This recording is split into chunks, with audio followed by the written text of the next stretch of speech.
జయ ఏకాదశి అనేది ఎంతో శక్తివంతమైన వ్రతం. ఇది ఒక వ్యక్తిని అత్యంత ఘోరమైన పాపాల నుండి శుద్ధి చేస్తుంది. ఇది శ్రీ మహావిష్ణువుకు అంకితం చేయబడింది కాబట్టి దీనిని జయ ఏకాదశి అని పిలుచుకుంటారు. ఈ జయ ఏకాదశి రోజున భక్తులందరూ కూడా ఆ రోజంతా ఉపవాసం ఉండాలి. ఆ ఉపవాస సమయంలో ఎవరూ కూడా ఏమీ తినకూడదు, ఏమీ త్రాగరాదు కూడా. ఇంట్లో ఉన్న పూజా స్థలాన్ని గంగాజలం లేదా పవిత్ర జలంతో శుద్ధి చేసుకోవాలి. అక్కడే ఆ శ్రీ మహావిష్ణువు సిరుల తల్లి శ్రీలక్ష్మీదేవి విగ్రహాన్ని ఏర్పాటు చేసిన వెంటనే ఆ పూజా ఆచారాలను ప్రారంభించాలి.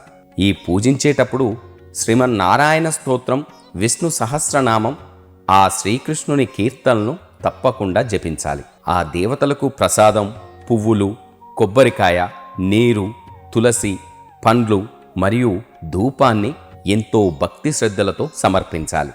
పూజ చేసేటప్పుడు జపములు పఠించాలి.